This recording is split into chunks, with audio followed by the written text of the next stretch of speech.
Hello, Pastor Lauren Richmond, East Denver Bible Baptist Church, Lead Me to the Rock. We're talking about portraits of grace. Our subject this week is Esther, Queen Esther, and of course we're looking a little bit about how she became queen and the circumstances that were taking place. We talked about Mordecai being her uncle who raised her, and when she lost her own parents, she was a woman in captivity. We don't know all the circumstances. We don't know what her life was like. We do know this, that she was a Jew, and Mordecai told her not to let the people know that she was a Jew.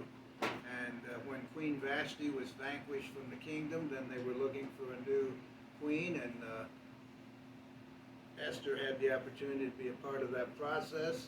We don't know all that she went through. We know she was brought in with a bunch of other women, and she was selected out of that crowd, and she obtained favor.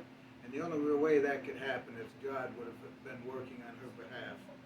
As the Bible says, if God be for us, who can be against us? But in Romans 8:28-31, we know that all things work together for good to them that love God, to them who are called according to his purpose.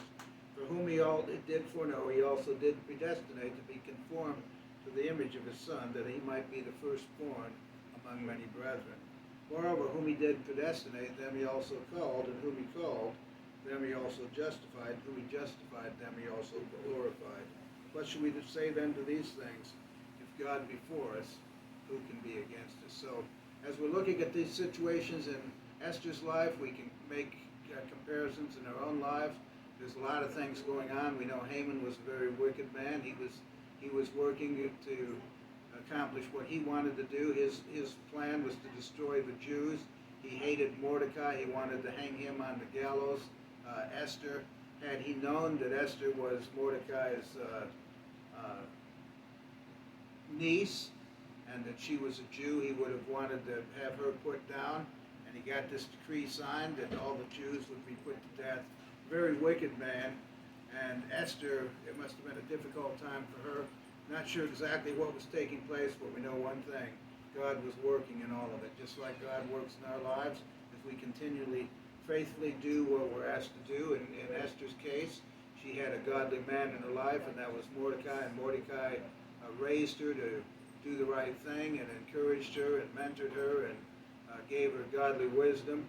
And the Bible tells us today, if any of you lack wisdom, let him ask of God, who giveth to all men liberally and upbraideth not, and shall be given him. And so certainly we need the wisdom. We need people in our lives who can encourage us and help us. And as we seek God's face and try to do the right thing, and though we're not sure what's happening with all the circumstances, they're not always pleasant, they're not always good, they're not always things that we can understand, and we might question why we have to go through some of the things that we do.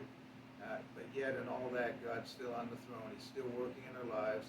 And just understand this, as I said, if God be for us, who can be against us? God bless you. You have a wonderful night.